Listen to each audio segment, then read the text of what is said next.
either the nutter on the bus or Yeah. the nutter on the bus. He's that guy that talks to you on the bus Yeah, when you want anyone to talk to you. Well, I don't just go, you there. You know, like I've had really cool bus conversations before this, so you know. No, I can't stand it, man. I go and I sit in the bus and I want to be left alone. I do not like talking to you. That guy who sits next to you and won't shut up, I'm just like, no, please, just leave me alone. No, I can take a hint if someone doesn't want to talk, but you know, not always talk to everybody. But you know, when you see the same people every day when you're leaving work, you know, just George, you're British. British people don't like talking to each other. I thought, you know, isn't that? No, I'm in France. So, but yeah, no, English people are very, very, you know. Yeah, they're like, oh, sorry, don't make me. If they're like bump off each other. Yeah, it's. So would you see in France, like people are very, like a lot more open and community oriented, and like are always just kind of talking to each other? Yeah, it is a lot more. I think people have a lot better sense of community here because. Yeah. I mean, university is a big thing here. Nearly everybody goes, and you go for what you want to, not so much what your parents did. So, engineering universities. Money, I guess, since it's free. No, it's not entirely. There are a couple of different systems. So you've got your École Supérieure, which is free basically. So if you want to be a doctor, a nurse, or a lawyer or something. Or you study history or something, you'll go to an École Supérieure. But then you've got École Nationale, which is a registered university, but you have to pay. Okay. And the ones that people pay for, they seem to get a lot more alumni assistance with. And like I've been trying to get a job in aviation here as a mechanic, or there was a job advertised for an aviation builder, which is basically the perfect description of what I would be absolutely perfect as, but I didn't go to the right university because I didn't go to the same university as the HR guy who was doing the hiring. Like, you're be serious, mate. And he's like, no, I'm only hiring people from Estica. Like, wow, that seems like not illegal. Who's there to complain to? And then what do they say? Well, he hasn't got a degree and the other one has. It's like, well, there's not really much to complain against there. But no, they will only really hire in their little alumni group. Like all Air France pilots went to 2 universities. Yeah, so they have a great sense of community, but trying to get involved if you didn't start there in school is very difficult. Right. It's places that have a good sense of community are actually very difficult to get into. Yeah, like gatekeeping and stuff. Yeah, it's quite difficult when you're not from here, or you went to a different, or like it's a second career or something. That makes it quite difficult as well. Sorry, like you are a pilot, or? Yeah, I got my license 2 weeks ago. Oh, congrats! Oh yeah, congrats! I didn't know that. A PPL or a commercial pilot? A PPL. Oh, right. Yeah, so I'm not allowed to be paid to fly, but there's things I can do as volunteer, like parachute clubs, gliding clubs, lead tow pilots, aerial. In France, there was a big during the PG crisis. They were paying people hours to basically fly over the Mediterranean in patterns to find refugees. Oh wow! And they were all volunteers because France doesn't. It has a navy, but not a coast guard. And the navy was stretched thin, so they asked for civilians to do these patrols, and they were paying. So there's a lot of things I can do, and I can fly for fun and with passengers. But sorry, when you say like they pay you in hours, like that's like you're logging that as experience. Yeah, they pay for the airplane, and then you just fly it for free. So yeah, so you get, because to get a job in aviation as a pilot is an absolute nightmare. So airlines want you to have an airline transportation pilot's license, which will cost you about $70,000. And then any other job that is not multi-crew, you need a commercial license, and that's about $30,000. but you also need to have 500 hours experience. Yeah. And the aeroplane per hour costs at least 150. You're either volunteering or don't need a job. You're that wealthy. So not the easiest community to join. Not at all. But when you join like a gliding club to get your glider license or your private pilot's license, the guys and very few women who are there, it is a nice little community. They know each other very well because we've all got the same struggle. So just curious, is everyone here like an extrovert or introvert? I'm an introvert. I would say introvert. Danny? What about you guys? I don't know. You spend your whole life, you don't know the answer. No, I it sounds really cheesy, but I don't usually think of myself with labels like that. I don't know. I like people, so but at the same time I'm an only child. Yeah. So Oh, you're an only child? yeah, so I'm quite comfortable in my own head, like, but I'm pretty social. Yeah, she's But I'm pretty social, like I don't really have any problems usually with making friends and stuff. But, Yeah, I think the way I define introvert and extrovert is like an introvert, you have like you get your energy from being alone, whereas like being around people can kind of be draining, and like you need to take that time to recharge. Yeah. Extroverts just like get energy from other people. Mm-hmm. Yeah, I've heard that kind of thing before. I don't know. It's weird. It's I mean, like, there's no need to label yourself. And like, I find it very much depends on the person I'm around. Some people are exhausting. Other people, it's like when they're decent to talk to and they you can have a good conversation and fun. It's really energizing. But like some people I work with are just exhausting to deal with.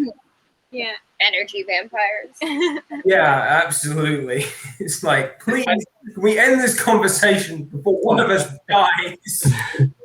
I think it's I don't know. It sounds cheesy, like, but I think it's just down to what you have fun with. Like, I mean, some people know how to have fun with other people, and don't really know how to have fun with themselves. If that doesn't sound too innuendo. No, I see. Instead of introvert and extrovert, you see it as you're boring or you're fun. No. I get it. Why? What are you, Frank? Are you boring or are you fun? I'm amazing. No, I think I'm an extrovert. I feel like I grew up like a loner, being an introvert, but during college I realized, oh, I actually do like being around people. And like I feel comfortable. Obviously I started this, so I feel like I'm pretty He gets to college and sees the beautiful women everywhere, and he's suddenly like, "I'm extroverted, guys." That's it. It's like second puberty. It's sort of funny because like when I was a kid, I was complete loner. In fact, I'm a bit of a loner now, but when I was a kid, like I didn't have friends over. I just wanted to be on my own. In elementary school, in high school, I started having a bit more fun with people, but it was still like, I'm not going to parties. I don't care. I've got my own thing. I was flying gliders. So I was working at the coffee shop to pay for my flying gliders. So it was like, well, you guys go have fun at a party. I'm going to go to work. And it was a very social job, but it was like, I've got my own thing to do. So I was always sort of on my own.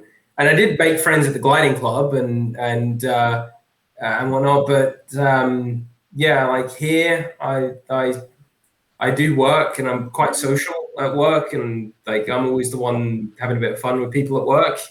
So I'm sort of extroverted and I'm happy to talk to people, but I've got my own thing to do, and I go to the flying club and talk to those guys. So Danny, I like in the chat. And I agree with what you said.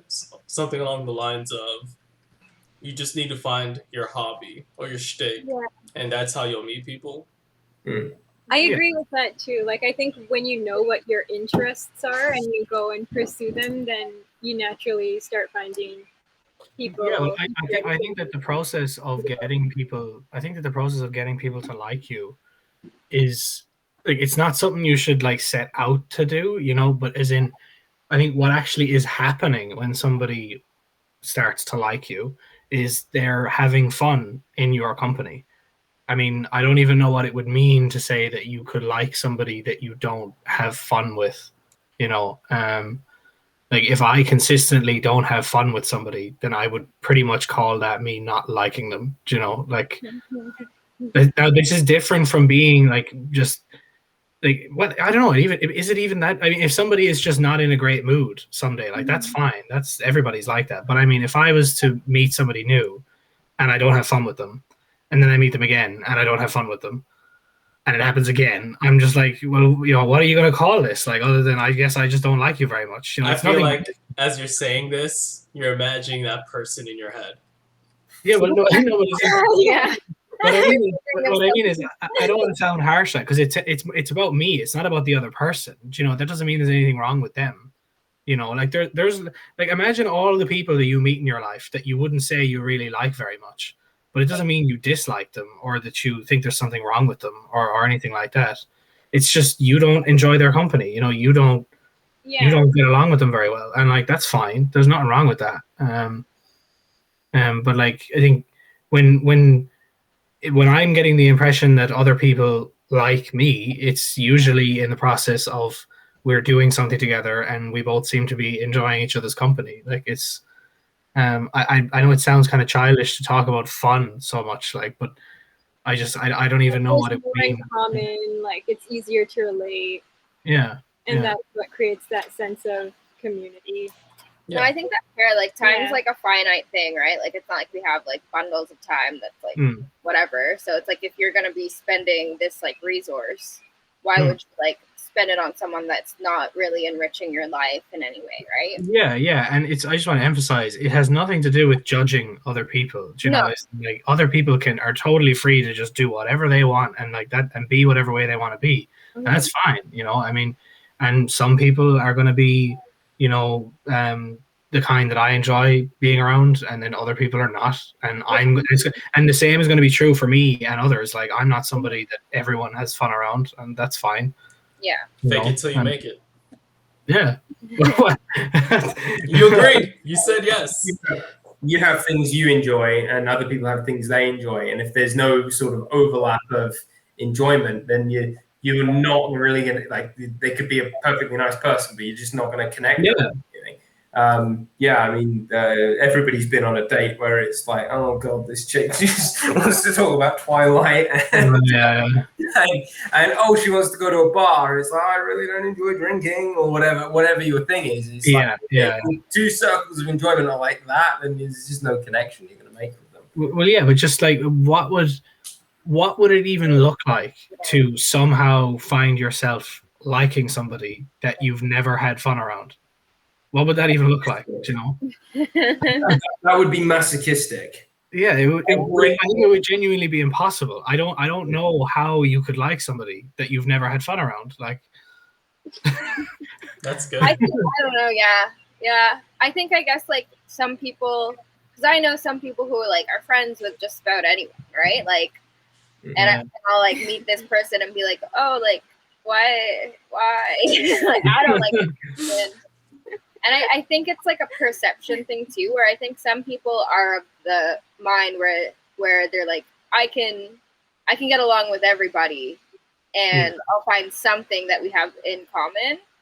Whether like, yeah, and I don't know, even like the idea of like creating those categories of like, I like this person, I don't like this person. Some people just don't have that. I mean, I fully do. I'm very like picky with my time, and like I prefer just spending time alone than like being with someone that it's like pulling teeth to talk to, right? Yeah. But it is, it's an individual thing, like where like sometimes you just don't click with someone, so why would you force it? Yeah, sometimes exactly. They're just not good enough. My brother's one of those. The other person either. Necessarily. Yeah. My brother's one of those people who he has lots and lots of friends, and it's funny because I've never been that kind of guy. And it's funny because I've sort of watched my older brother. He's always had lots and lots of friends, and he acts completely different with every friend group. He's like a completely different person. If he's got if he's around this friend, he's doing this stupid shit and dressing this way. If he's around those friends, he's a real Trumpist. Oh yeah, and then at work, he's a real blue collar guy. It's funny. He's just such a chameleon. It's like put him in a different friend group, and he's a completely different person.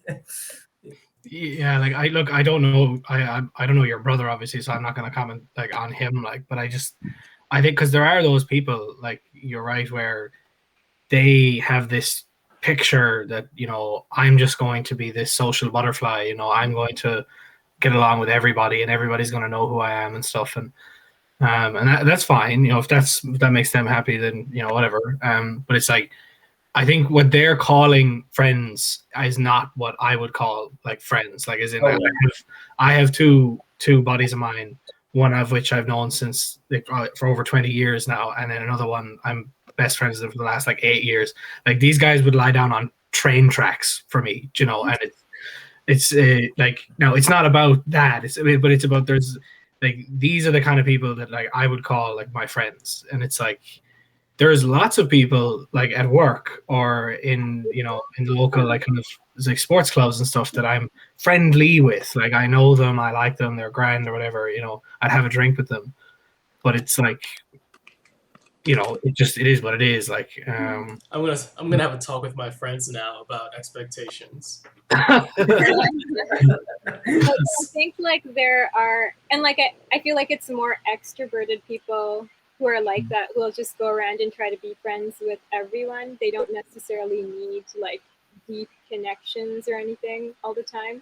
Yeah, with my brother, it's definitely about being popular. Like he has that need. I need to be popular. They just kind of want energy, which they get off other people, and also, and a lot of times, some people will be that way as well because they just really are curious about people and want to get to know different types of people. So then they'll act different ways with different people just to like get to know like what those people are like, Yeah. I met a girl. I got to talking to a girl on Twitter and through one or two of the book clubs and stuff that I'm in there in the last maybe like 6 months, and she was like that. It was within like a day of us having any sort of contact online, she was just like referring to me as her friend, and like I was just in my head going, I have no idea what you're even referring to. Like, I mean, you don't know me, I don't know you.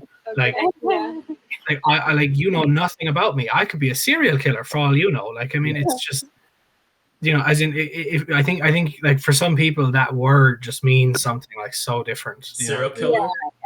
Yeah. Some people, it's like everyone in the world is my friend. Yeah. Oh. I just like, strangers are just friends you haven't met yet, right? Like, there's that. Yeah, some of them are murderers though. So Andrew, this is Ian. Hello. Oh, there's my dog. Yeah, my dog. So Andrew, are you introverted or extroverted? I'm very introverted. I don't really like to talk to anybody. But I mean, if somebody approaches me and tries to have a conversation, as long as they're not a homeless person asking for money, I'm pretty good about that. So.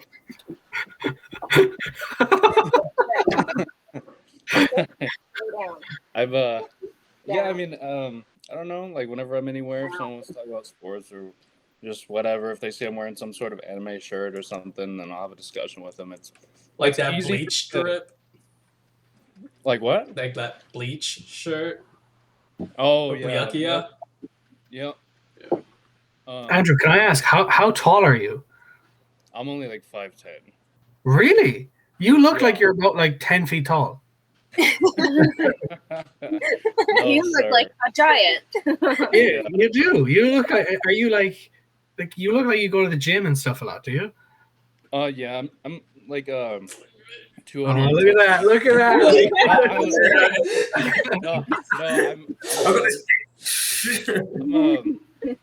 I'm 5'10" and 210 pounds, so I'm like pretty heavy.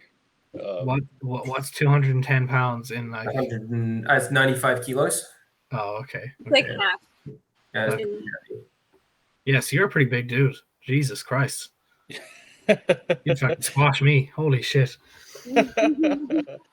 Yeah. Unfortunately, my dad is like 6'1", but I didn't get that height. I'm a couple inches underneath him, and so I actually was super small in like all throughout like middle school and elementary school. So I got picked on a lot. So whenever I got to 8th grade, I got a little bit taller, and then when I got to high school, I was like, all right, like I got to do something and not get picked on. So I was like, I'm just gonna try to beef myself up so that I can slap the shit out of anybody who wants to do that again. it works. I was pretty small as a kid too. It does work. Yeah. I'm about 5'10" as well, but okay. I'm what is it, 160 pounds? Oh, nice. Yeah, so I'm really skinny. I don't think that's really skinny. I mean, I'm just like I feel like I'm pretty fucking heavy for 5'10". I don't really meet a whole lot of people that are like over 200 pounds that are my size. Yeah, muscle is a lot heavier than fat. Oh, that's the thing. Yeah, that reminds me. Did anybody? Oh yeah. Nice. Oh, you got the T-shirt. I wanted to get one of them, but it wouldn't work. I couldn't get the page to work. I think it broke from all the people buying it. Oh my god. Oh man, yeah. I ordered that and like the poster, and the poster came like 2.5 weeks before the shirt, and I was like, "What the fuck, Jordan? Jordan Hard to deal with all the popularity. You gotta make a YouTube video now, canceling Jordan. His stuff was late. I'm offended. But I mean, I came in pretty late. What do you guys? I hear you guys are talking about something about like friends and community. Okay. Frank, you were talking about in Orlando, how you were saying people feel disconnected there, or so I'm generalizing, and this is I have my own bias with my certain circles. Yeah. So there is a lot of stuff to do in Orlando, like there's water sports, there's probably like a airplane or gliding, skating, but you have to be a local, and it's like what Danny said. You have to know what you're looking for. There isn't like a website that shows every possible event happening this weekend, and then you could just join it. But I get the sense that, and I've heard this around, especially after college, there's school and there's natural ways to make friends because you keep running into the same people. But once you have your job, it's the rumor or the story goes, oh, now you have to try to make friends because you're no longer running into people. Yeah, it's always harder once you're out of school. I think that's a lot common for sure. Everyone around the world. Yeah, for sure. I get on well with my colleagues, but I try not to make friends at work because then it's like you end up with politics at work, and I try to avoid that. I mean, it's a trap. Yeah, it's like I see my work, and I've seen Google. I've heard stuff like that, like, oh, they'll provide breakfast and amenities. It's like, you know what? You don't have to leave. Just stay here. You'll always be on time. It's a trick. Yeah, they have like everything at Google. That's what I've seen too. Yeah. That's true. I think when I was in school, I had I think I had a lot of friends because first I went to high school in Colorado for 2 years, and then I went to Kansas. That's actually where I was born. So, went back to Kansas for 2 years, and in both high schools I had a lot of friends. But now, 25. So what's that, like 7 years from high school? I have like one friend in Colorado. I have like maybe 5 in Kansas. So it's just crazy how they, I guess, drop off. And then, like you guys said, as far as going to work, I mean, I'm going to school, but I'm a trash man right now. and I don't particularly have anything in common with all of the other trash men, because a lot of them are like in their 40s, and the stuff that they talk about, I don't know.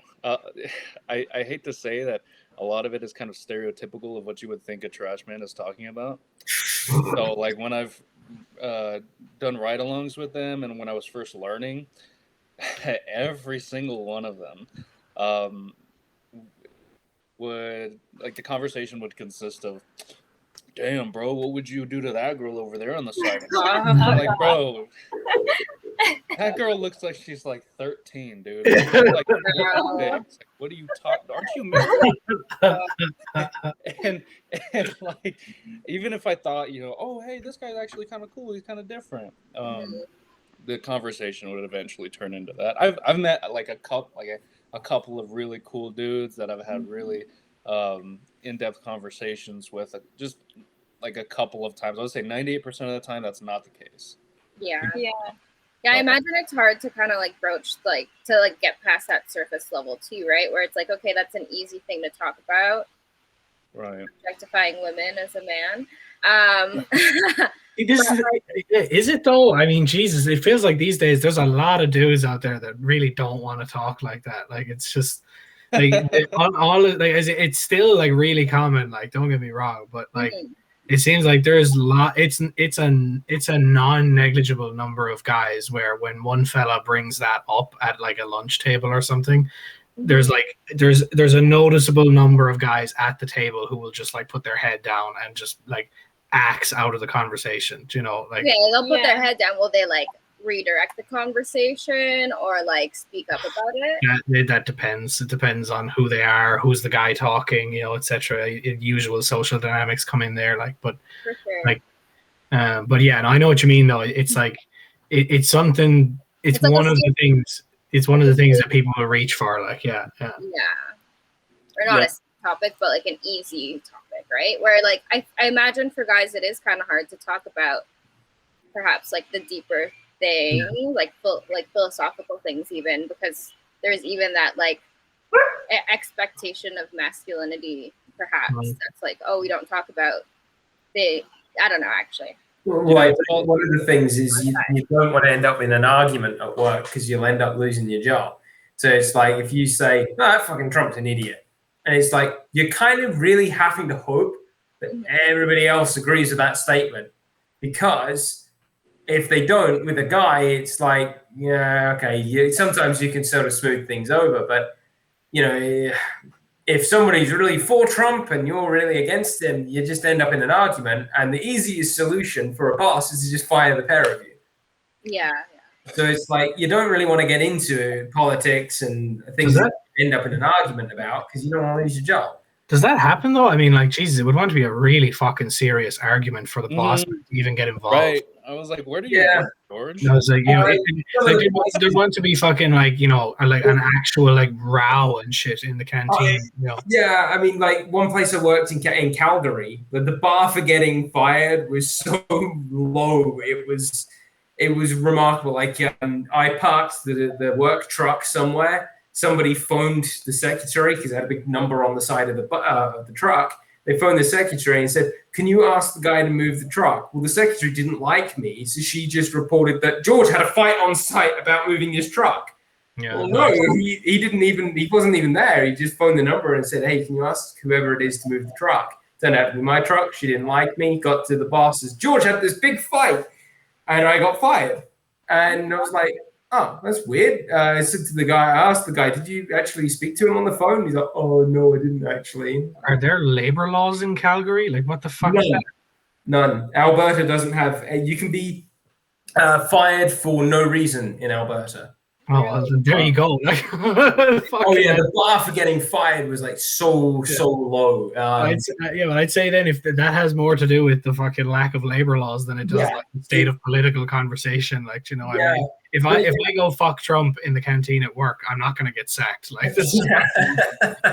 Again, like in Calgary, the bar for getting fired was so low. Everybody was like always walking on eggshells to not get fired. The other thing now is if you're on minimum wage, doing something like what I do, I'm not on minimum wage, but I'm a welder. It's like I don't have job with the place I actually work. I work for an employment agent, and all they have to do is just not phone on Friday to say, can we have him back next week? Yeah. So it's like the whole employment laws these days have just been completely circumvented by, you're still employed at Adico, but we just don't have anything for you to do, so take the week off. It's, well, then I'm fired. So a lot of guys are really walking on eggshells to not have an argument or not get into it with people, because you want to make sure you earn a month's money. Well, go on. Oh, I was just gonna say, like, as far as not wanting to have like political talks or philosophical conversations about things, I think one of the factors is that I don't think that a lot of people have thought to that level about like opinions and things of that sort. Like, as far as before I always knew what philosophy was, but I was never really interested because I figured I was going to freak myself out, and I did. But whenever I got into it, I found a deeper level of questioning with like everything that I kind of believed in, and so I changed my opinions on certain things that I thought, wow, like if I really think all the way down to that level, I don't know what the fuck I'm talking about this particular thing. So this gives me kind of a lens through which to evaluate all of my thoughts, the very fundamental level of philosophy that I know. So I was just like, I thought about, and when I would have conversations with other people as well, they hadn't thought to that particular level either. Like I would ask them, what do you mean by that word? Because, the old Jordan Peterson kind of Sam Harris, like, what do you mean by that? And what I found out is a lot of people don't know what they mean. A lot of the words are just like givens, but I think a lot of miscommunication happens with that, because I mean, I don't think a lot of words that kind of are socially givens should be givens. So, yeah, a lot of people haven't thought things through very well. Sometimes. Sorry, say that again. Sorry, like people will stick to script of like, this is how this is what's portrayed in movies of how people interact, and so this is how I'm gonna talk to you, and don't think necessarily on a deeper level, is what you're saying. Like when you talk to, like, there's so much in every single like action that people have. There's so much assumptions, there's so much theory and stuff like this there. I mean, like an example, like even just something as simple as like if somebody tells me to like draw like a church, now I'm shit at drawing, so what I'm going to do is like draw a little pentagon and then put a cross on top of the pentagon, and it's like, there you go, that's your church, like, but the thing is that looks nothing like a church, like in real life, and like every church that I have seen looks completely different than every other church that I have seen. So in a moment when I'm like actually quote unquote like looking at a church, like 99% of the details about the building are just completely irrelevant, and I don't even notice them. And instead, what I'm noticing instead is that some thing in my vision fits a whole bunch of ideas that I have about what a church looks like, and so I just go like, that's a church. Right. But if you apply that to like literally every single thing that you can see and hear and touch around you, like, and then you throw in like human language into that, like, and all of the assumptions that go along with words and their meanings and contexts and stuff, it's like, it's no wonder that like the average person, if they haven't thought, or if they're not used to thinking through things, it's no wonder that like, everywhere they look, there's some new assumption that they didn't even know they were making, like it's really fucking interesting, to be honest, like, but that's blindness. Perfect. It's like that attentional blindness you get when you're looking for your keys or your wallet or something, and it's like, where is it? You can't find it. As soon as you say the word wallet, it's like it pops into view. It's people do go through life with the lowest resolution picture of what they need to get by with, otherwise they'd be just driven insane with detail. I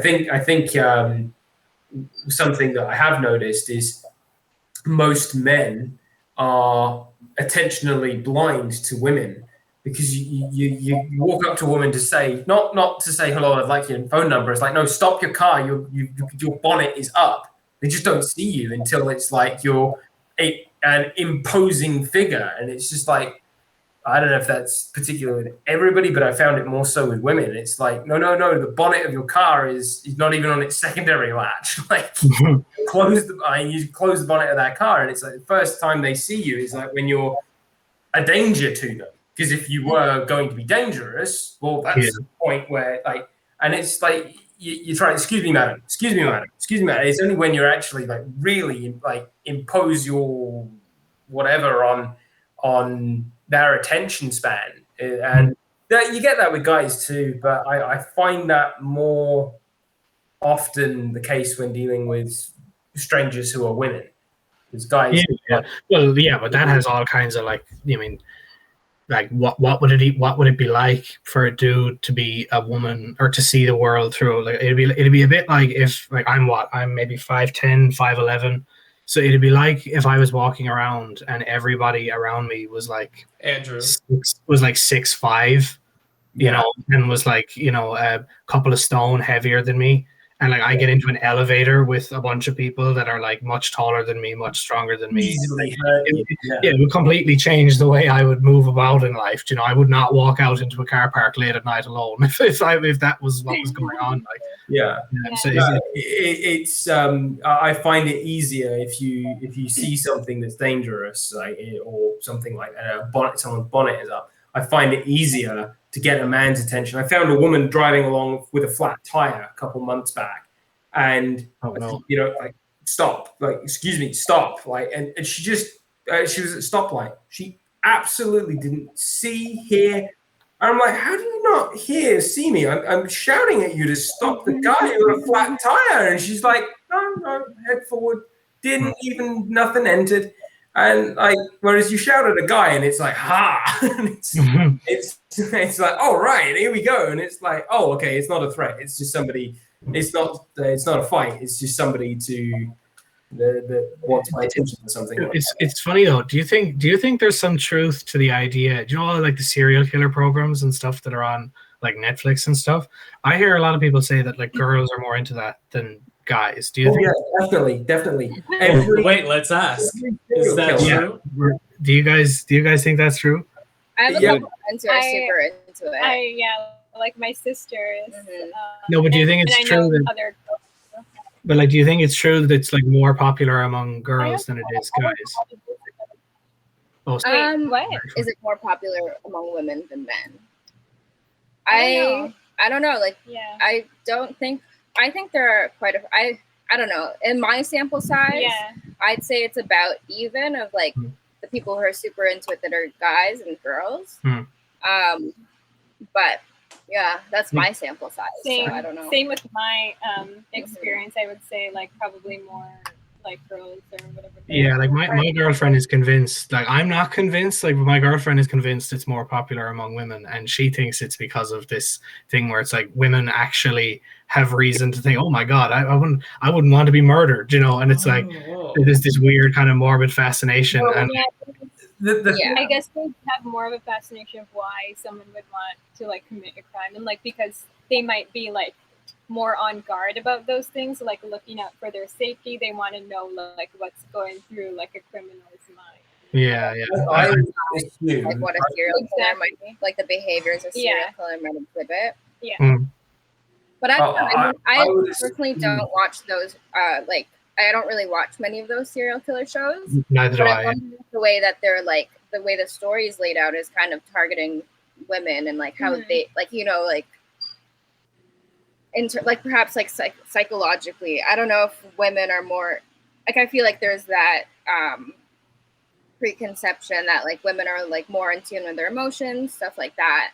So the fact that they're kind of like digging into this person's like psyche, I wonder if that is more like more. Yeah, that's cool. Yeah, that could be. Yeah, that would make sense. Like, you know, like what about this man's childhood traumas made him want to murder like 1,000 women? Yeah, that's true. Yeah.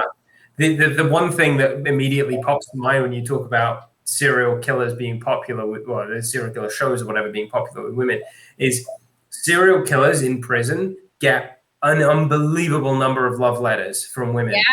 And they all end up getting married to these women on the outside. Yeah. Oh, yeah. These women. My one friend found this like website where it was like you can like connect with a convict and like lies. I don't believe it. No way. It's a real thing. Yeah. Right. They're catfishing the serial killers. It's definitely these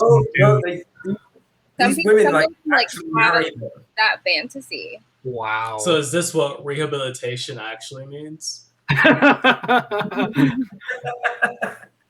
a fantasy of what? Like a fantasy of just being like fucking like ravished or something. I feel like a Victorian English person using that word. I don't think I've ever used that word in my life. I think what it is women. Women are generally attracted to a very small percentage of men, and what those men seem to have in common is it's not as much looks. I mean, looks are important to women, that's for sure, but it seems to be that they're influential, and there's no greater influence you have on someone's life than killing them. Yeah. And it's like they're dangerous. Like, like you see someone who's like a soldier, for example. They're dangerous men, but they're choosing to use it for good. Whereas like serial killers, they're dangerous, and a lot of women find that really attractive, especially if they've had an abusive father. I'm very skeptical of these statements about what men and women generally find attractive. But there are a group of women who find. I see what you mean about like, a strong figure might be attractive to a lot of women, but not dangerous to the extent of a serial killer. I'm not saying that's healthy. I'm not saying, but I'm saying like all of the fan mail I get will go for like, like strong seeming people who aren't good, who are like toxic because they might resemble like, they might be stuck in like patterns of. Yes. It just so what I meant, George, is like I do get what you mean, but it's like what I find a lot of the time when people want to talk about like women from this attract, it's like no, it's not even all. I don't mean at all. I just mean even if it's just when somebody tries to say like, oh yeah, men are into or women are into, and then they'll say something like well, they're into influential men, let's say, right? But the word influential there is going to be it covers like everything, it covers everything from like, the guy just having a pretty like stable job that he's good at and that people respect him for, all the way up to he can like influence you in the sense that he can like murder you.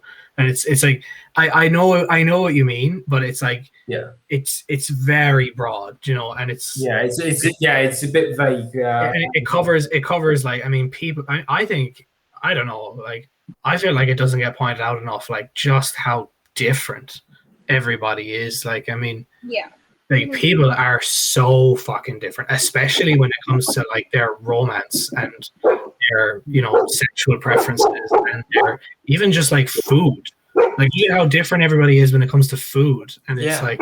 So last night I was talking with a friend. I was like, "Hey, what's your favorite kind of cookie?" He said oatmeal. You said what? Oatmeal, like oatmeal raisin. I'm like, why isn't peanut butter number one? But I do think you can see in food preferences like a kind of small like a microcosm of like all people are really fucking different, man. Like it's like I noticed there yesterday. I was sitting at a dinner table with some people, and the person I was sitting at one end of the table, and there was a person sitting just there on my right, and they had their glass, and whatever it was, I was eating my dinner, and the glass was just like there in my peripheral vision, and it was their glass. And for some reason, I'm not OCD or neurotic or anything like this. I had to move their glass. I was like, I don't fucking like their glass being there. Like, it's bothering me. Like, and I just moved it. I moved it maybe like 6 inches just to the right, and then I was happy. I was content, But I stopped after doing it, and I was like, "You're a fucking freak. Why did you like? What was just a glass? Why was it there?" No, but the thing is like when you actually stop and pay attention sometimes, like you're full of those things, you know, like we're just you've this your own little set of idiosyncrasies that don't make any sense, you know, and like it is what it is, and of course everybody has them. Like, yeah, like I found out I'm the guy who messes with people. So if you were to invite me to your house, I would move the glass 6 inches back closer to you, just to enjoy the show. oh. But you know what I mean? As in, like, people are really fucking different, and like, yeah, I agree. People are incredibly diverse in their idiosyncrasies and tastes and things like that. But again, what I find quite funny in a way is we're different, but we also fall into bell curve patterns. So OkCupid publishes a lot of their data findings, and the worst thing you can be, especially if you're a girl, the worst thing you can be rated on your beauty is 7, because then everybody will think you're a 7 out of 10, and nobody will actually message you. It's the girls who get rated 10 or 0 that get the most messages. So little things like that, yeah, because like if you're a pretty girl and there's nothing particularly different about you, you get rated 7. And it's like, well, to actually go and then type out a message saying, hello, I think you're very pretty or whatever, that actually takes a lot of energy. Whereas, and the possibility of rejection.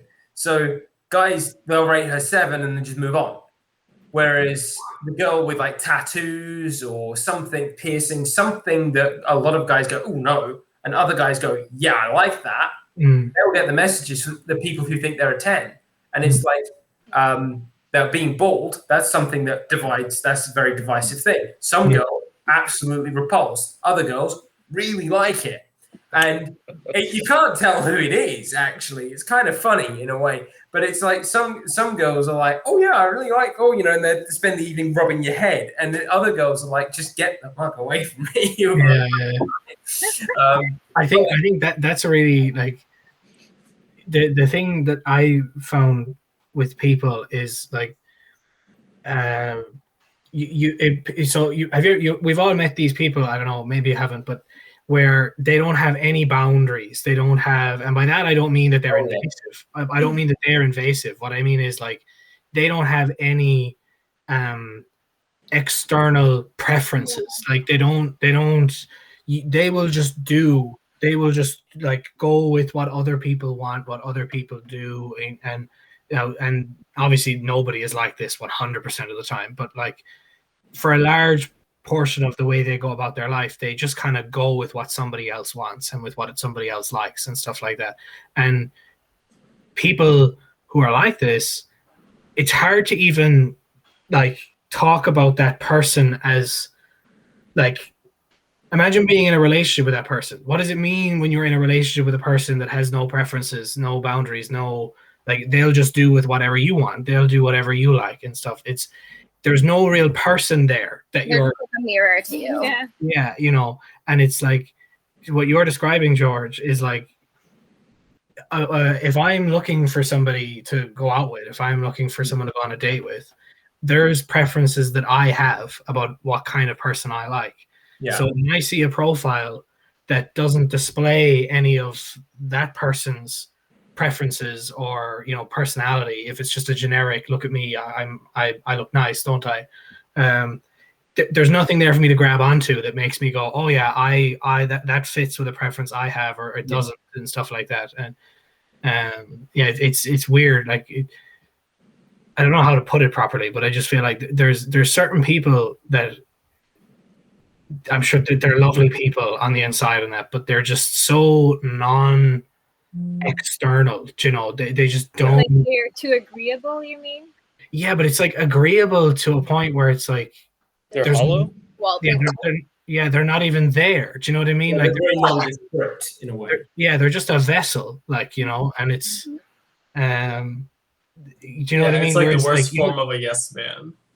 Yeah, like, but imagine, or it's probably easier even to just imagine the opposite. Do you know, like the people that are almost like way too fucking overbearing with their preferences? Yeah, Like, and like that person just fills a fucking room. They just take up so much space. They own conversations. It's really annoying. Like, yeah. We all know people like that. Yeah. It's like the opposite of that. Yeah, they're nondescript. They're sort of like an person. I know what you mean. And then they sort of generally get rated 7 on OkCupid, whereas like when somebody has something like tattoos, which can be a difference, they either get a 10 or their no preference and get a 0. And so they end up with a lower average, like an average of a 3.5 to a 5 or whatever. But you don't. How does OkCupid work? I know. I'm like, so confused you rate at people? these ratings. Well, like or the thing is, data in terms of like these people get swiped on, they don't get swiped on. Like I don't know how OkCupid works actually. If you could explain. What this data was from they just gave people pictures and then they rate them the profile from 0 to 10. Oh, gotcha. And then they could also see how many messages those people got and whatnot. So what OkCupid were doing were basically they were really confused because the girls who got an average of like 3.5 to 5 were getting all the messages, and they thought, oh, well, are they abusive? And they looked at them and like, no, they're people saying, I love your tattoos, love your piercings, I love your sport you're doing or whatever. But the thing is sure, like 35% of guys were saying she's a 10 and I want to message her, but the other 65% of guys are going 0, not interested. Whereas all the girls who got like a 7, they weren't really interesting, and there was nothing for, like, as Danny says, to latch onto. So it was like they got a 7 and people just moved on. She was pretty moving. I feel like though the women I've met actually, like, they intuitively understand this, that like when it comes to the men like that they're interested in, is in like the women that I was friends with. Like I was friends with a lot of women in college, and they used to always just talk about like there'd be lots, because like 2 or 3 of them were very, very pretty women, so like they had constantly had men coming up and trying to talk to them and stuff like that. And they would talk about how there's loads of the guys that would come up to talk to them where they seem nice, they seem like they're not bad looking, etc., etc.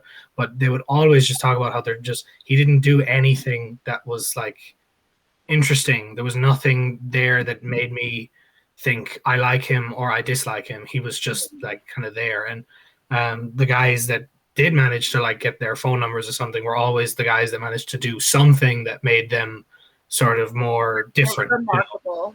Yeah. Like, so I feel like this is something that women, at least the women I've met, probably understand a bit better than blokes. Again, probably due to the fact that they're a bit more emotionally aware of what they want and how they feel and stuff like that. Right. Well, yeah, and they're on the other end of it. They're not just thinking 7, move on, and then just forget about it, right? It's like the worst thing to be is just sort of anamorphic, like an anamorphic woman. It's like, well, then you're not really going to get guys approaching you. Whereas it's like if you wear a pretty dress or you do something specific, you get more guys approaching you, and then you just naturally. Like, oh, I'd like to find a boyfriend, so you go and do those things or whatever it is. But the other interesting thing I thought was something Tinder published, and it was saying that guys right swipe on like 90% of profiles, and women right swipe on about 10. Mm-hmm. And what they found was interesting is the guys who got right swiped were much more likely to get right swiped by more women. So it's like the guys were like the group, like the eligible group of guys is very limited. Or like in terms of like getting the swipes. Yeah. I've heard that complaint from guy friends too. Like who you like that, like them saying it's harder to like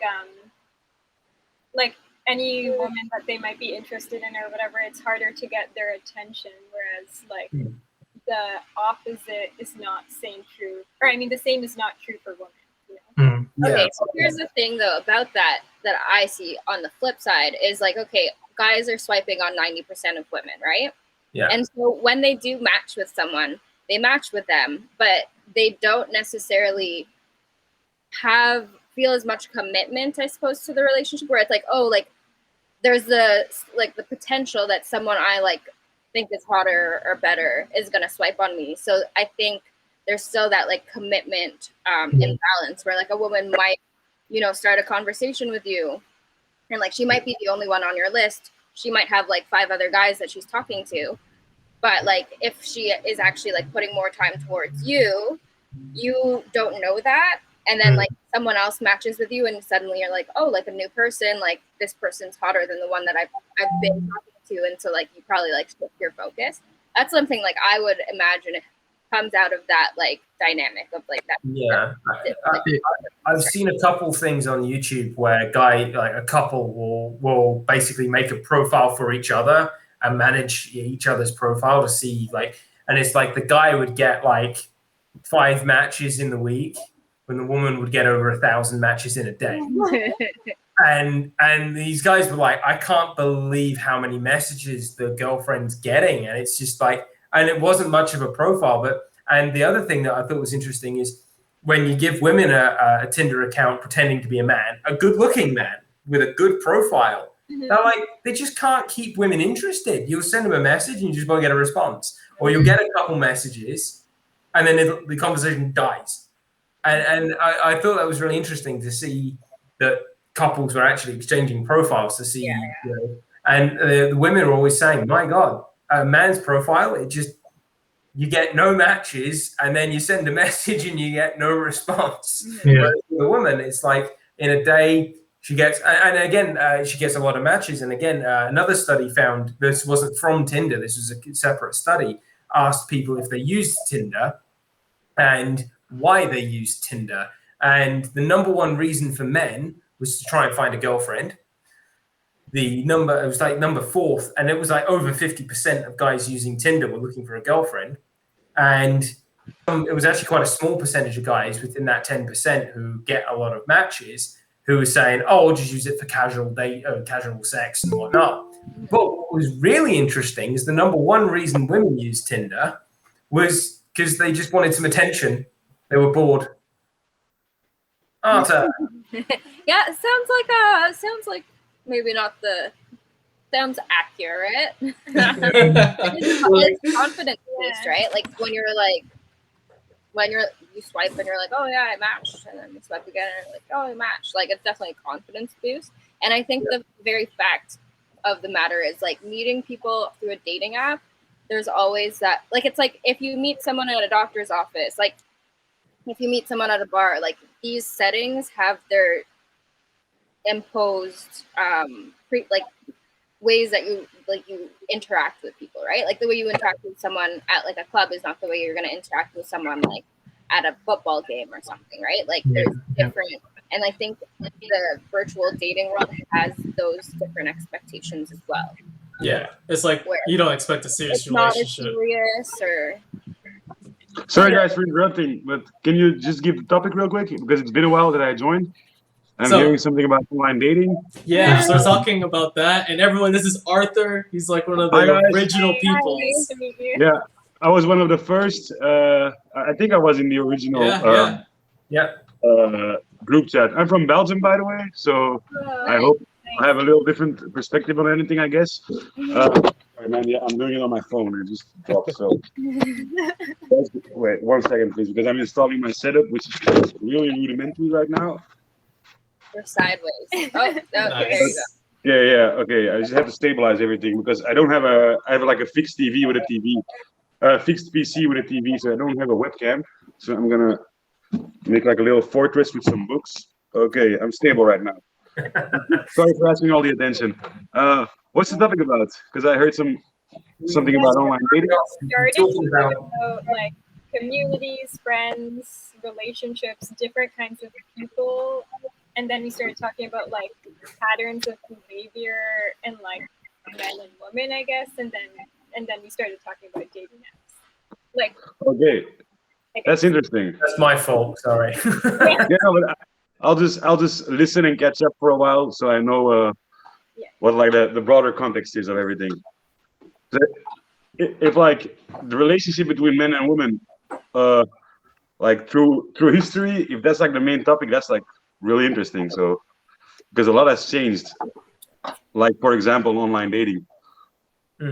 Yeah, I think like I know a couple of guys, like you were mentioning, George, about something you were saying about like 90% of the guys guys just like swipe whatever it is for like 90% of it. The thing is, like all of the guys I know that like spend significant amount of time on Twitter or not Twitter, Tinder, they just they swipe right for every single girl, but they're not even looking. You know, it's just a swipe, and it's just to save time. And then eventually, if they get a match, that's when they look. You know, they go, "Oh, okay." That's when they actually bother with the profile. So that will. So the decision, they're not even really choosing. You know, with the swipe, it's just the choice is coming afterwards when they get the match. You know, cast a wide net, right, and like pick up the shot. Exactly. That sort of thing, of course, will skew the numbers. But that's sort of men are interested in more women than that's absolutely. Why would like one of my buddies? One of my sorry, Andrew, go ahead. Why would you do that? Why would you? So one of my buddies did it, and what he did is he actually went away and tried to calculate like how much time he was wasting on Tinder, and decided it was way too much. So he just decided to do this like instead, because he was calculating, you know, how like the amount of time he'd save. And I was just saying, he was telling me about all this, and it got really elaborate. And I was like, dude, no wonder you don't have a fucking girlfriend. Like, you need to stop. Yeah, but I think that's also. Go ahead. The thing with online dating is it creates a sort of like pseudo social skills, because if you have like a majority of interactions going through like an app, you got like some thinking time with every rebuttal, with every zinger you have. And if that's like your main experience, you're gonna have a hell of a time in real life when there's no like break, when you have to think of something. I fucking hate texting.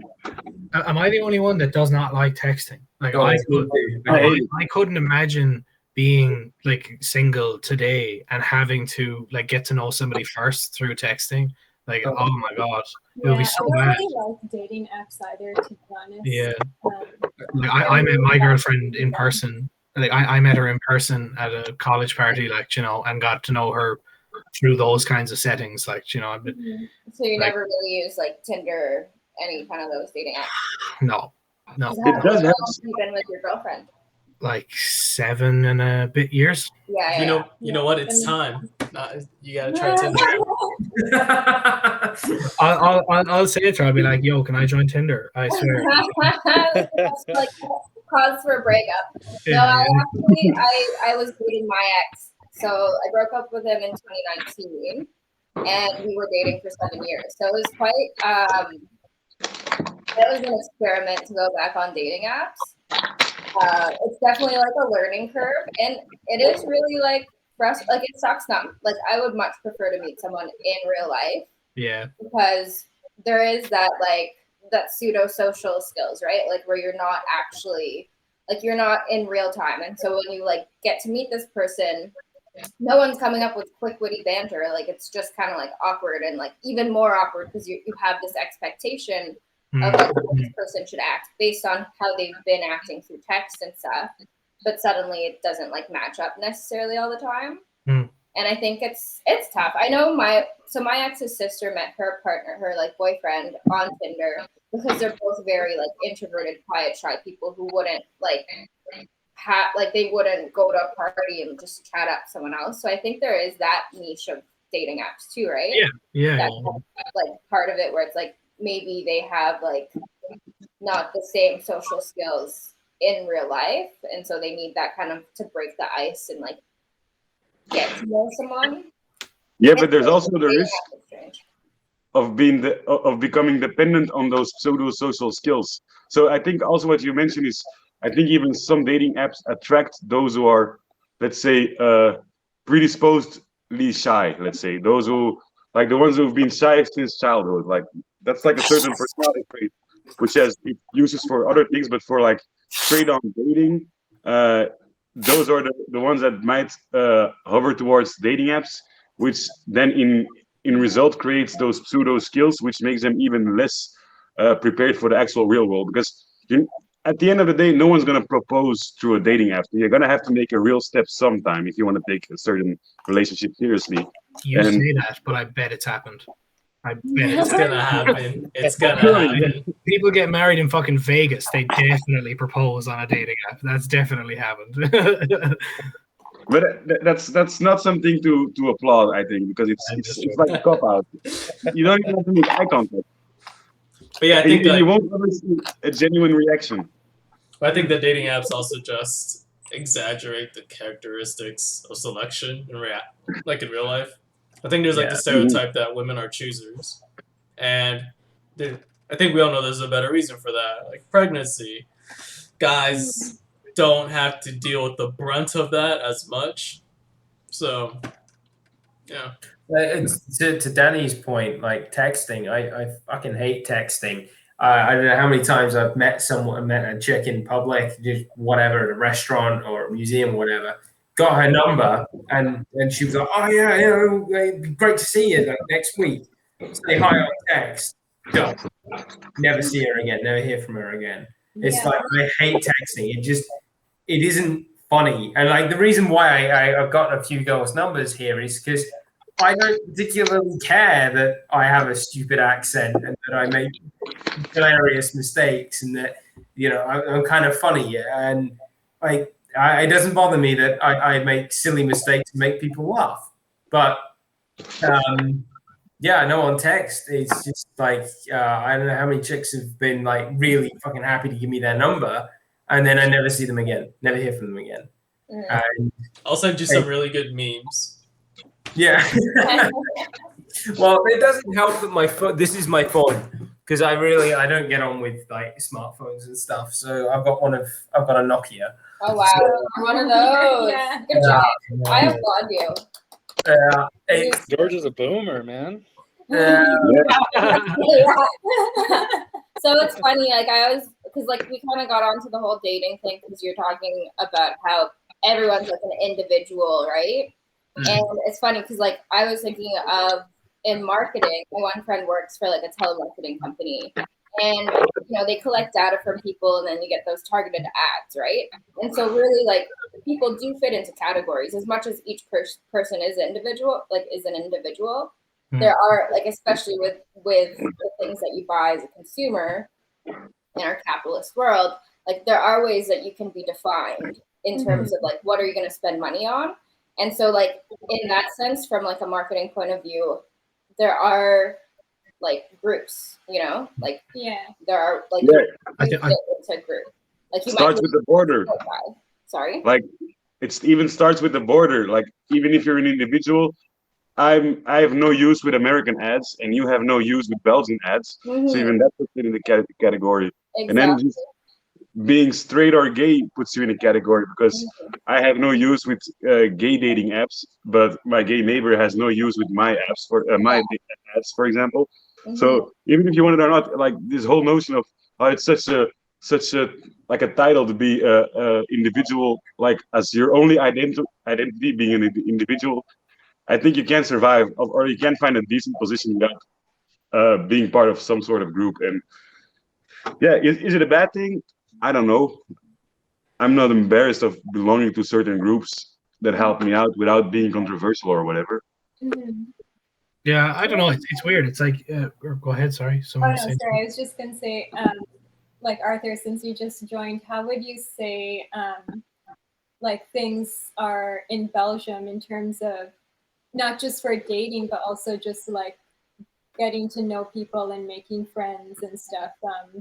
Is it? I think I'll let the dog bark. We're a very Americanized country, actually. So it's even for European standards. So whatever catches on in America catches on pretty quick in Belgium. But Belgium being really small, I live in the Flemish region in Antwerp, so it's 7 million inhabitants who speak the same language because the other 4 million speak French. So there's a disconnect already. So we have the same things as America, but on a very small scale. So for example, I had Tinder as well. I'm going to be honest about it, but I never used it to date. Actually, like when I got a match, I was waiting for for an opportunity to meet that person in real life, because I knew like, okay, we like each other. So it's all like America, like in America or Canada or England for example, but it's on such a smaller scale that you end up meeting up people in real life way easier, because you bump into like less people. There's less strangers in a smaller country, if you know what I mean. Yeah, exactly. Like even that's what I was saying. Like when you live in a smaller community or small, like where you kind of see the same people all the time, then it's easier. It's easier to build relationships faster. Yeah, like the city I'm from, Antwerp, is like a global city because we have like an enormous port, so we have like global significance. Same with Brussels, because all of European politics is centered around Brussels. But both cities are like under 1 million people. Antwerp is, I think it's like 500,000 people with all the districts and everything. Like the center is like only 100,000 people, so it has more of this like big village vibe because everyone ends up knowing each other. You can't live in Antwerp for like 10 years without knowing at least half of the city. So this whole online barrier like nullifies, because you end up meeting those people regardless, and that's something maybe unique. You won't have that in like a New York, for example, or like what's the biggest city in America? New York or Los Angeles? New York's good. New York, yeah. Like how many people live in New York? Like 10 million. I don't know. Well, 10 million. So even if you put your like Tinder on like a decent small vicinity, you still end up meeting way more strangers than, for example, in Antwerp. So that makes you like a bigger stranger, which makes it a bigger barrier between like online and real life. So I guess in your city, if you could actually bump into someone that you saw on Tinder, and like, hey, I know you're there, so now you can't say no. I know you're single. That's how I use Tinder. Like I never said anything to anyone, but I knew I had a match, and then I knew I was able to meet said woman in like the near future, and I was waiting on that occasion, and that was like a realistic thing to do. It was feasible to wait for the occasion instead of shooting your shot online, which is way more of my comfort zone to be in the real world, because I really, as most people here, I really dislike this artificial way of hearing people. That's what I struggle with too. Like I don't really know how to communicate with people online or like present myself online. So I prefer just kind of seeing who's out there and then like meeting them in real life. Or like if I met to someone like pre-pandemic, I would like immediately meet up with them.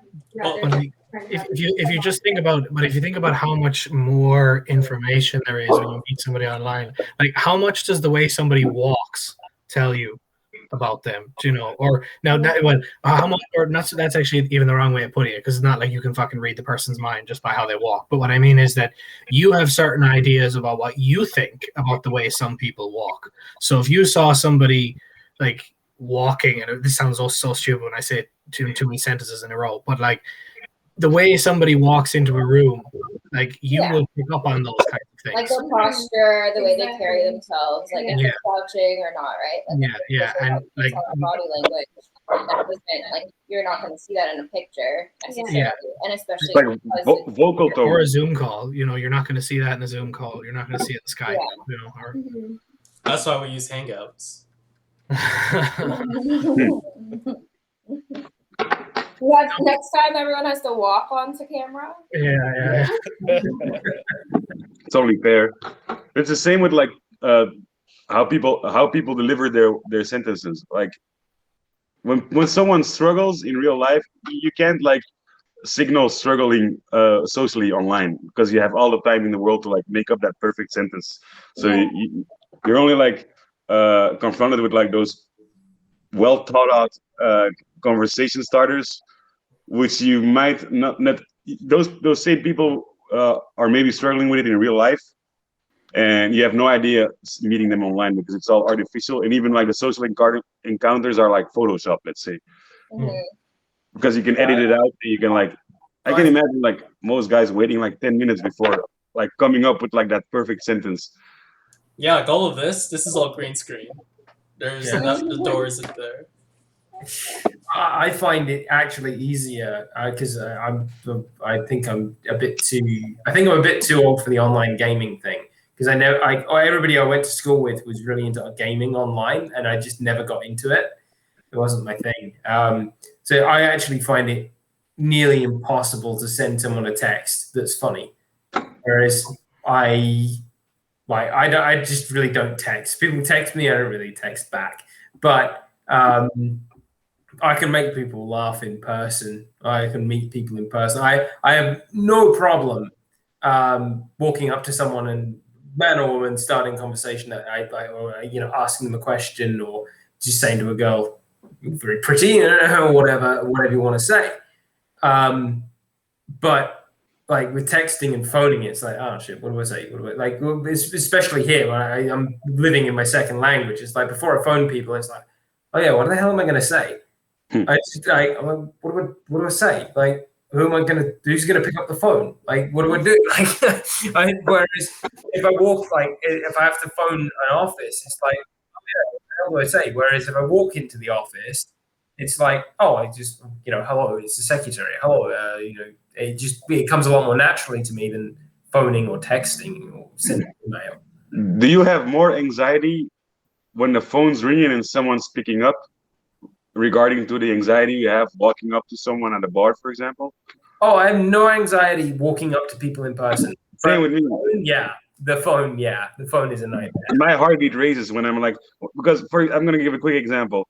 I work at a furniture store, and we have like every Friday we have a list of people we have to call when their delivery is delayed, for example, which is a shitty call to make, but it's still not personal. It's like, you've been waiting for 2 months for the couch, but it's gonna take a week longer. And those I had the same conversations in the store, and those go pretty smooth because you're like looking at a person.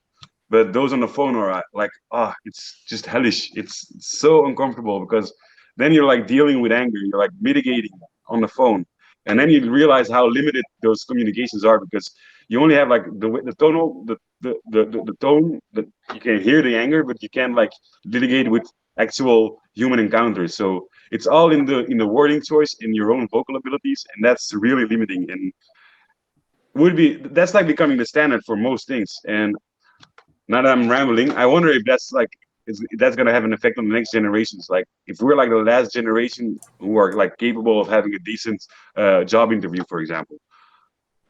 Yeah, I wonder how like online learning is going to affect the children of like this COVID wave. Like where kids who are like 5, like my cousin's baby, like my cousin's kid, he's like 4 and started kindergarten, but it's all online. So the socialization between him and the teachers through the screen, the socialization between kids isn't really even there because I'm sure they're not like talking to each other directly or anything. So I wonder how that's going to impact like the social like climate of the coming years, So I have an idea. Just because I don't know about you guys, but I use TikTok, and you see all the trends from the like elementary school students, let's say like 6 to 13-year-olds, and I think it'll just adapt. It will change. So there's this really big meme. Sheesh. Apparently, every single middle school teacher hates it because when all the kids get to class, that's all you hear every day, all day. So I think the socialization is just transforming.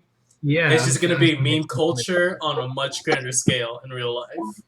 Yeah, like I was going to say, like as in, it's one thing about classrooms and stuff, but I think like kids are already spending a huge amount of their time communicating with each other, like through purely digital means, like and virtual means, as in like, and they're having no problem signaling various things to each other. Now it's definitely going to be like different, and it'll have its own set of issues and advantages and stuff like that.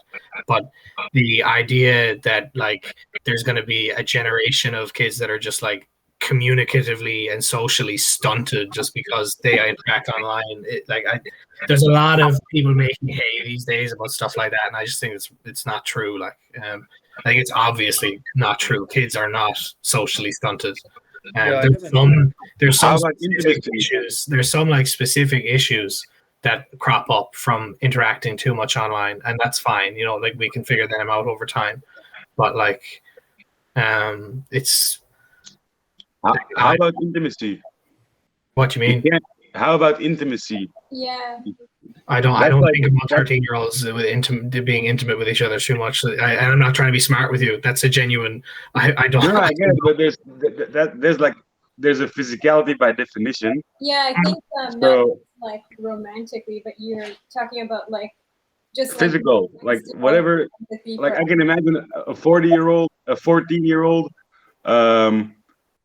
like full of hormones and only having like a digital outlet, maybe having issues developing on a later age when he has to like pick a partner for life, for example. But that's like purely biological. Seeing more and more teenagers become porn addicted. Also. Well, but yeah. Can I ask how old everyone is, real quick? Just 27. Okay. 28. 26. Okay. 25. Oh, we were. Yeah, I'm turning 30 this in 2 weeks, so old.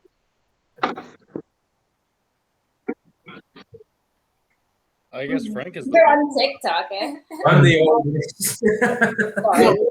But like, look, like I said, like I don't. It's not like it's just all rosy. Like online life, everything, more and more things moving online brings its own problems. Like, but as in, like, it's like this always happens. I think with new technology, people look at new technology and they hold it to this unreasonable standard of, well, does it cause like no problems?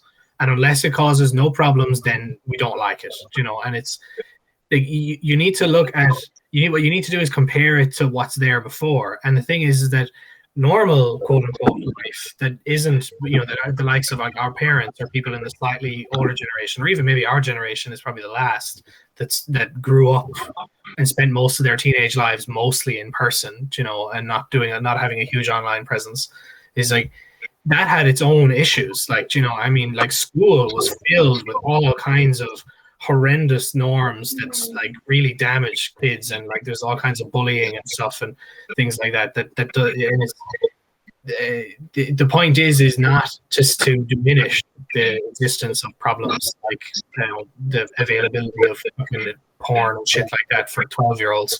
It's like, but it's just. This stuff will develop, and hopefully people who are concerned about it like will work on solutions for these things, you know, going forward. Do you think though that all technology is good always? Like, do you think that like, because like it sounds to me that like you're like, well, technology is gonna occur, then we'll just have to deal with how it's adapt to it. Or do you think that there is like maybe like we should take a step back and not make it so that we have computers and like access to each other like in like every minute of the day basically, right? And like how does that impact how you view the world? And people are setting boundaries, and suddenly like you can't, like in a real relationship where you have to set boundaries, but it's not like that instant gratification anymore, which you're using technology doesn't, like that could like I imagine affects. Yeah, like I'm not saying like all technology is good. Like I think like a weaponized like anthrax virus is a pretty bad piece of technology. But like in the right hands though. Oh, what? In the right hands. Yeah. Change the world. Like there is of course, there's this general sense, like, I mean, outside of like malevolent people, you know, using knowledge to do bad shit, like look, people used to complain about books being bad for kids. People complain about bikes being bad for kids. People complain like video games. And there was like newspaper articles written about how it was bad for kids.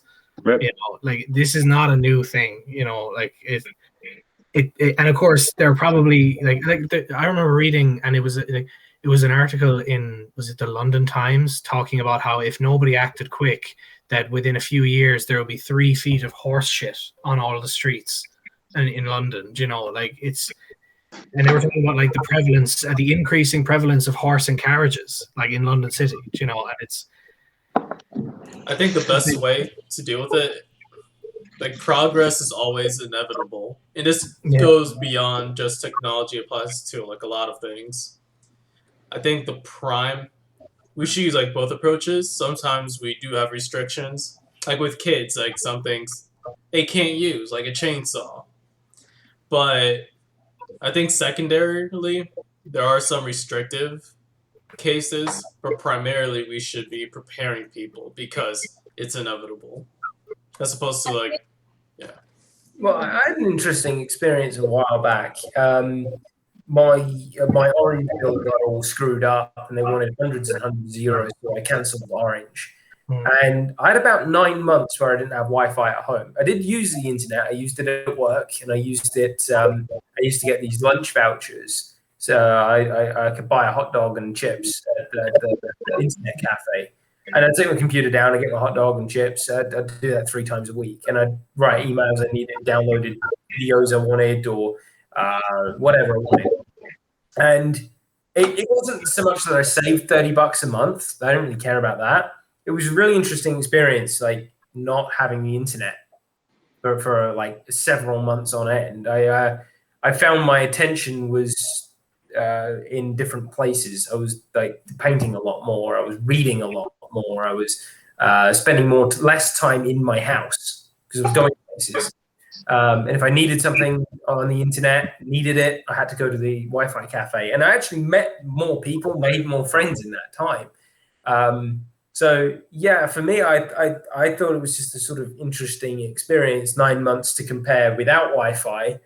And, you know, I've had Wi-Fi for over a year since. It's been a year since that because I've been making YouTube videos and stuff.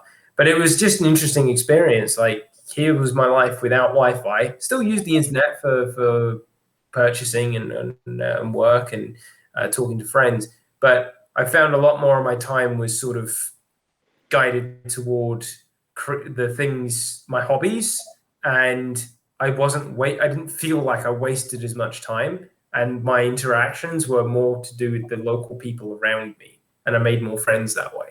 It was, and then lockdown came along, and that was, and I was put on furlough for 2 months with no Wi-Fi. That was a bit much. that was a bit too boring. But it's sort of interesting to see. Like, I had my life with Wi-Fi before, and I was funny because what really started it was I was so bored. I got this month off of work because here in August everything shuts down in industry. So I had this month off of work and nothing to do.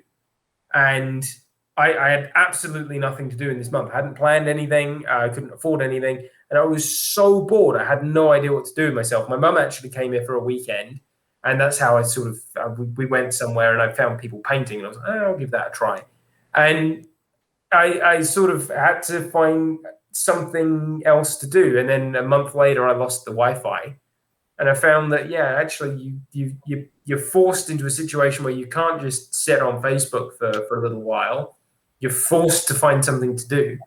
And I just thought it was an interesting sort of 9 months. I was just going to say that, like, I think, like Frank, you're saying how like, progress is inevitable, and I totally agree. And I think with like the pandemic also kind of just sped up the digital revolution and everything online. So we haven't really had like the time to adapt, and the solutions haven't been coming fast enough. But yeah, like that said, I don't think tech is a bad thing. I think it's just eventually going to restructure and change the way society will work, and we're going to have to find ways to make it work. But yeah, that doesn't make it a bad thing. Yeah, it really became a necessity for the first time, like really. Like, there's this meme going around, like if the pandemic happened in 2003, everyone would be playing Snake on their Nokia, which would be true. But actually, like, it like really became a harsh necessity for everyone, especially for like education, lots of work. And I like, if I can make a group question, like, what do you guys think would be like the rate of home employment after the pandemic? The rate of unemployment? Home employment. Oh, like working from home. Yeah. Definitely higher than it was in the past. Like, is it going to be a thing to stay forever, you guys think? No. Yeah, well, Dad's been doing it for 20 years. He's an architect. He works at home. He's always worked at home. I think that long term, like if you can be made remote, like permanently, like I'd be. This is just me. Now maybe I'm just being totally alarmist, but like I'd want to change jobs because like that job's getting automated like in the next fucking few decades. If you can be made remote, like if you don't need to be there physically doing things and stuff like that, like or you're not required to be like doing some kind of higher level like kind of design work or maintenance or whatever the hell it is, you know, it's like I'd be fucking concerned, like everyone with just like kind of generic sort of office jobs, like you know, like I don't know, it's like, I'd be worried. You'd be worried if we transitioned more to like a stay at home. Remote, like it's just like because I think the reason I'd be worried is like it's because I think that this will make a lot of companies wake up to the fact that there probably is a lot of shit that they do that's wasteful. Like I'd say there's an awful lot of companies that have figured out from this that they can save a lot of money on rent that they didn't need to be spending over the last few decades. You know, like that's the main thing. Like, profitable.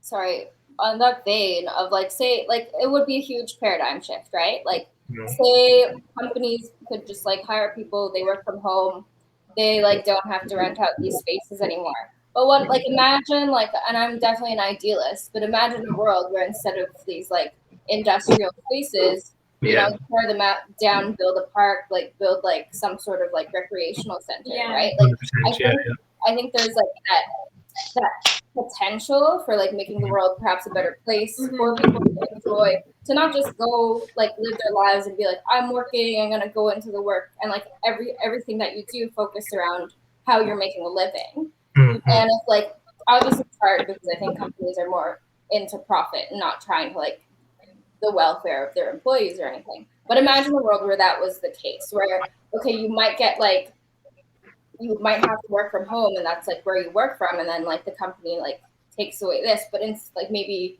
you get shorter work days, you get shorter work weeks, and then there's more time for like recreation and leisure and like actually like building a community, right? Exactly. And I think that's very far-fetched because we live in a capitalist society. No, but I think what you're saying though, like, is that's on the cards as well, like totally. Do you know what I mean? Because like I think that, you know, what's the word? Fuck it. What's the cliche phrase? Like necessity is the mother of all invention or something. So as in like people needed to work from home. Companies were forced to do this, and it's like it won't just force the companies, it'll force the people to rethink, as in like, okay, why was I, you know, spending an hour and a half total every day commuting into this office building? Do you know, I'm actually quite happy spending my work day at home, you know, and having more flexible work time that way, you know. Like she gets to spend more time with her kids, so like for her it's been great. Like like I think it will be totally transformative, like in a positive way as well. I hate to be a pessimist here and rain on people's parade, but I couldn't do work at home.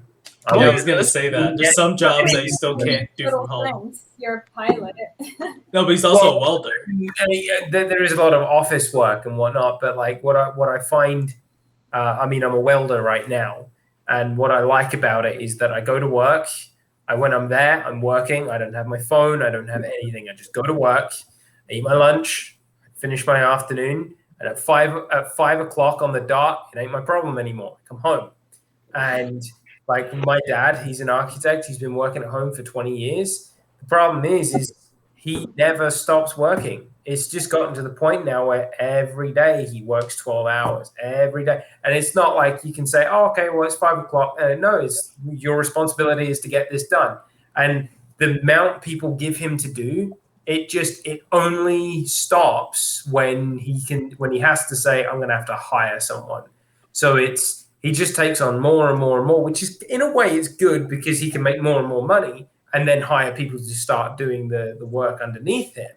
But then you wouldn't have that ability if you worked in an office, because then you'd have to ask someone to hire someone, and it just doesn't work that way. Whereas working at home, that it blurs the boundary between work and home. And what I found with my dad is he just all day, every day, he just works, and he's very depressed. I personally couldn't do work at home. But like that's fine. Like there's lots of people that fall into that category where it's just not for them, and like that's great. Like that's great for them. You know, I'm sure that it's not like every company is just going to migrate. Everyone is going to go work from home, but like you have the option if you want that, if that's what you prefer. I think it's going to become part of the job market. Like long term, I think that will be the kind of thing that gets advertised for a position. It'll be like, you know, remote working or not remote working. And I see that too, like, you know, like applying for work and stuff. When I was looking at job postings, so much, like half of the postings were remote that were like any kind of research type work or. Yeah, I think we're also in a transitional phase because there are still some, I'd say, people from the older generation that are eager to get their employees back because they can't admit or conceptualize the idea of working from home. Like, how are you guys doing that? You have to be in the office. But once they die out and like new CEOs come up, like, okay, we're gonna do this the updated way, the way that's way more efficient. But then, like how Ian was saying, that I think that will have trickle down effects, just like city planning, because big cities like New York, this is where people accumulate and jobs happen, but people are working from remote. We don't have to bundle up as much, and that'll affect the way land is structured. What do you guys think it'll do to wages? Probably. Normally, when things change, if as an employer, if you can hire someone from further afield and they can still do the same job, you're probably more likely to find someone who can do it cheaper. So wages will probably go down because your hiring market is bigger. Well, wages where though? Because wages in different sectors will respond totally differently to this. You know. So that's the other thing. Like, I mean, like there's people like in the United States. There's people from California that are moving to Texas and moving to Florida because living is cheaper and they're able to work remote. So it's balancing itself out in a way. Yeah. Andrew, what sector did you mean, Andrew?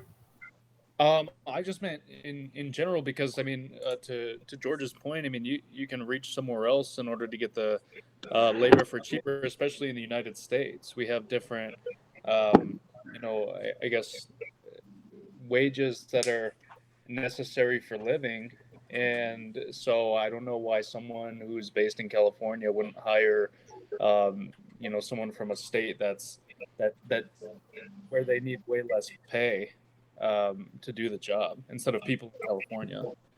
And how about outsourcing? Like as soon as technology like deletes the linguistic barrier between, let's say, the United States and Southeast Asia, where labor is cheaper, would you guys think that like educated jobs would also be outsourced if there's let's say technology makes it so that people can like understand each other no matter the language, that there's like some AI that's translating someone's words live in your AirPod, and there's no language barrier to outsource highly educated jobs to, let's say, Southeast Asia. I think it's already started. Yeah. Like at least for like engineering, we listen to our professors, but then you go on YouTube and you hear Southeast Asian guys and women teach you the subjects. But I think like I'm gonna say something which might, I don't know, it might sound harsh, but like I think it can only be a good thing broadly if like the developing world like through technology has that opportunity like to compete with, as soon as they're equally educated. But like equal plane of education, which is happening, I think, because online everyone has all the information in the world in their pocket. Yeah, you see, so this is the thing, like, because this is already like it's like what you just said there, I think is bang on. Like, you don't need a university anymore to get an education. You only need The only thing you need a university for is for the actual piece of paper that that is the accreditation at the end. And like, so as soon as, you know, like blockchain and stuff becomes more popular and you can have like all of your information and you can have like these basically like digital badges that different like websites and providers can like be assigned to you, and it can all be encrypted on the blockchain and stuff. Like the entire rug is going to get pulled out from under like the American and Western education system, because now you're going to have like that talented kid from some part of Southeast Asia that is like really good at fucking programming, and he can get all the credentials he needs like just on the internet, and he does not need to go to Harvard. He does not need money. He just needs an internet connection. And it's so this is going to happen. And I think it's going to be, it's not going to happen like overnight, and there'll definitely be some people, you know, might be me, might be you guys, hopefully it wouldn't be any of us, whatever, but like where it'll like everything, some people lose out, you know, and some people don't adjust, and like that sucks. That really sucks. Yeah. Do you think that it would be like I mean, so you're saying, Arthur, that like they can outsource these jobs for cheaper to these people in Southeast Asia, right? Is that necessarily fair that these people who have the same skills, like they're not going to get paid the same wages like someone?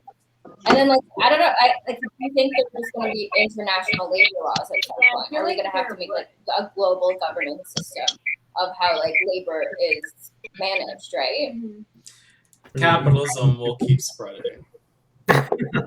I mean, just in a very generalized sentence, that's I mean, we trade with people, we hire people. I'd be skeptical that there'll be any kind of a global government. It might happen, who knows? But I'd be skeptical that it would happen. And like in that case, like, it's always going to be the employees that are kind of taking the brunt of whatever unfair practices employers might be like imposing, right? For all for the sake of like being able to make a living. There has already been quite a lot in the past of like marketing and graphic design and things like this have been done internationally for a long time, and a lot of companies for a long time have been quietly using people in Nigeria and people in Southeast Asia to do these jobs cheaper. And yeah, in a way it is a bit exploitative, but the people, like, I mean, you know, $500 in Liberia is a year's wages. Yeah. This is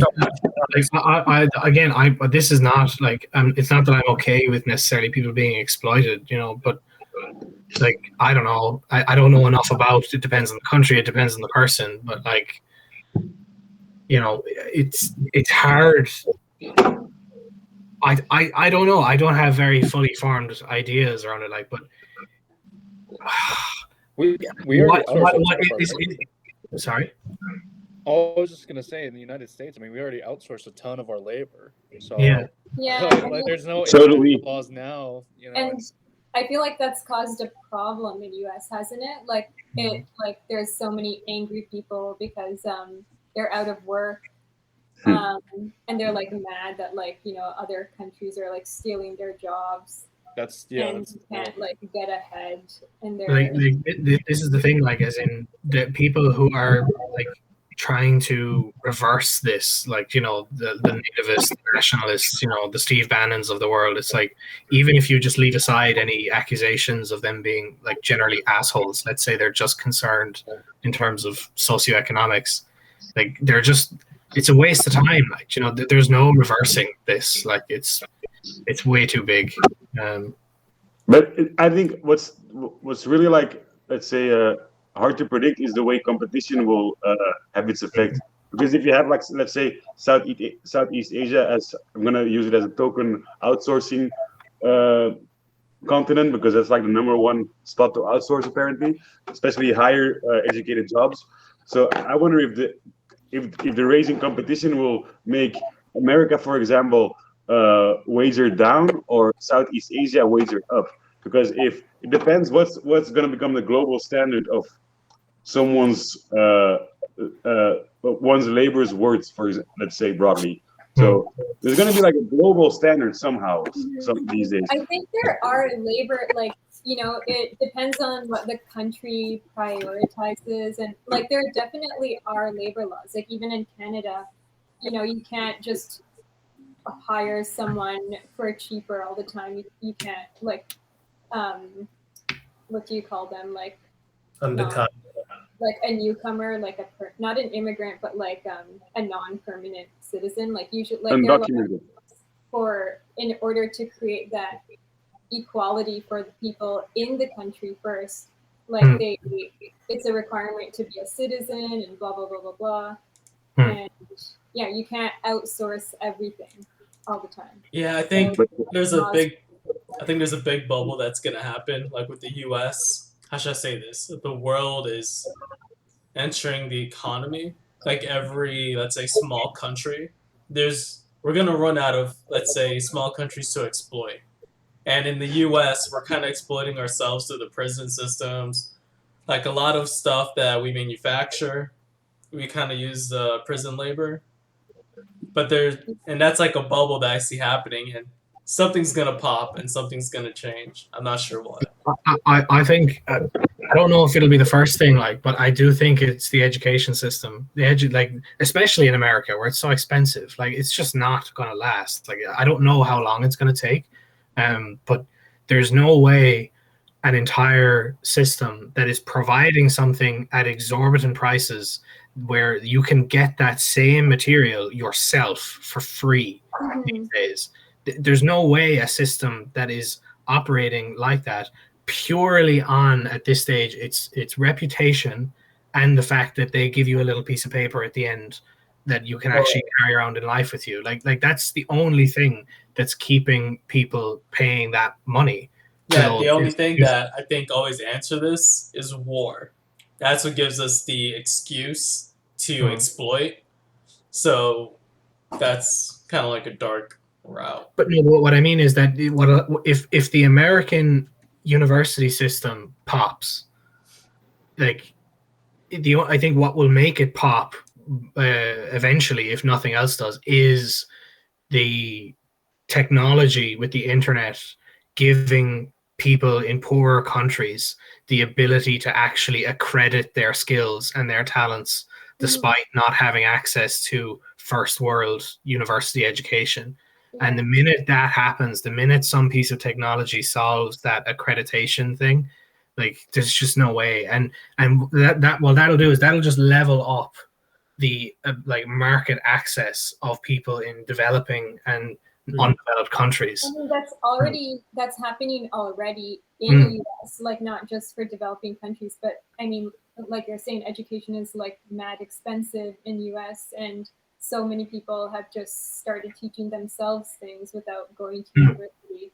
I interact with tech Twitter like a lot. I just like that bubble of Twitter. It's not that toxic.